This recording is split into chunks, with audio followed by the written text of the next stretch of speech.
Hello, everyone. I'm Alex Russo, and I'm a science fiction and fantasy author. Today, I will be discussing what setting alignment is and go over each aesthetic.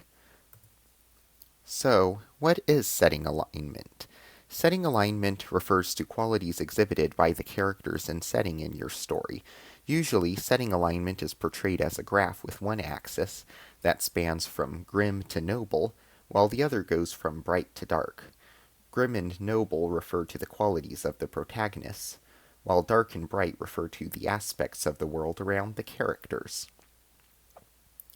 This sets up the information contained in the next slides, as each aesthetic's name is a pairing of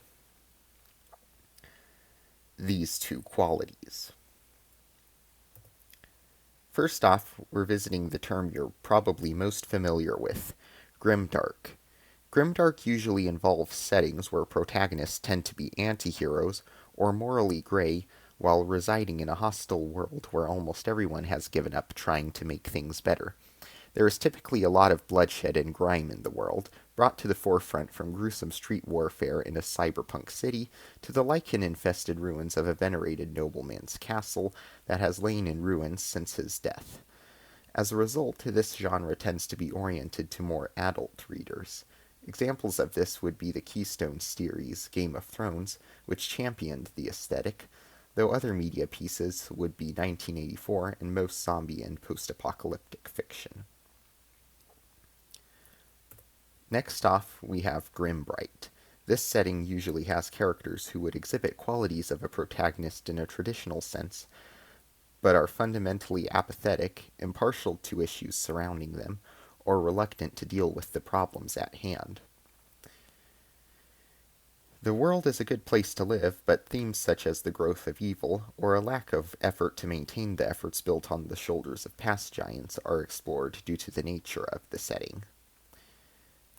An example of this in media would be the Star Wars franchise.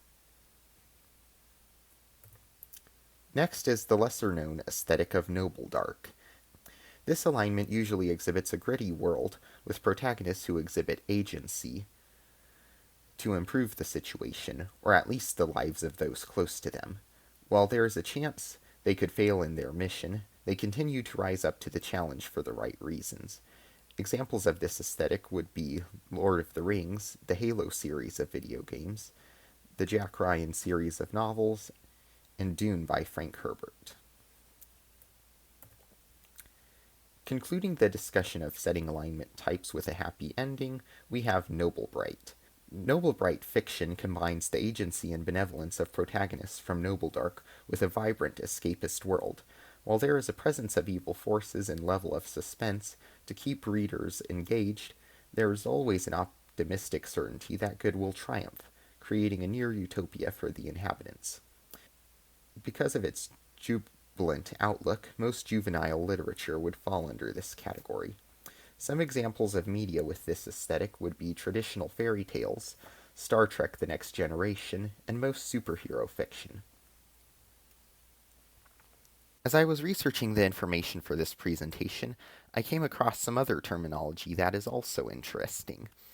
Originally, I had heard of these four terms: grim, noble, dark, and bright, but some people have expanded them into more categories, with additional terms to describe the traits of protagonists in the world building. The most common of these is a 3x3 grid with neutrals between the aesthetics. One of these charts is a 5x5 grid with additional terminology, such as night, gray, and bleak for the agency, and glow, core, and dim for the feel of the world, and I have included a picture of it here. Additionally, not every story fits nicely into one category. For example, Lu's Remembrance of Earth's Past trilogy would likely be somewhere between Noble Dark and Grimbright, because while some protagonists are reluctant to accept their roles as heroes, they do face overwhelming odds and triumph over evil for the right reasons. Moreover, series with multiple books or multimedia franchises can sometimes span numerous alignments. So, what alignment does your story fall under? There are three things you should consider. Primarily, you need to focus on the qualities of your protagonist. Are they responsible or irresponsible? What is their background? Are their motivations driven by personal gain or selflessness? This will be the main factor that determines your setting alignment. The second most important emphasis you should focus on is the world building and feel for your story.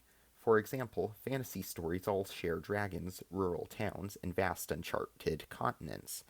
However, the way Redwall, Lord of the Rings, Game of Thrones, and Chronicles of Narnia portray each element and the themes discussed in each story give each of them a specific alignment. This is because the feel of each story is different, as Redwall and Narnia are more focused on exploration, while Lord of the Rings focuses on a traditional trope of good versus evil. Lastly, common expectations within the genre or subgenre could have an impact. However, I don't feel this one has as much of an impact on setting alignment. For example, the Star Trek franchise has numerous television series based upon the ideas begun by Gene Roddenberry, but the feel of each show is different because each one has a different setting alignment. Because of this, you can use a setting alignment that is relatively uncommon in your genre or subgenre in order to bring variety to it. That was all for today. Thank you for watching. If you'd like to see a video on how to craft a strong protagonist or antagonist, please check out these videos.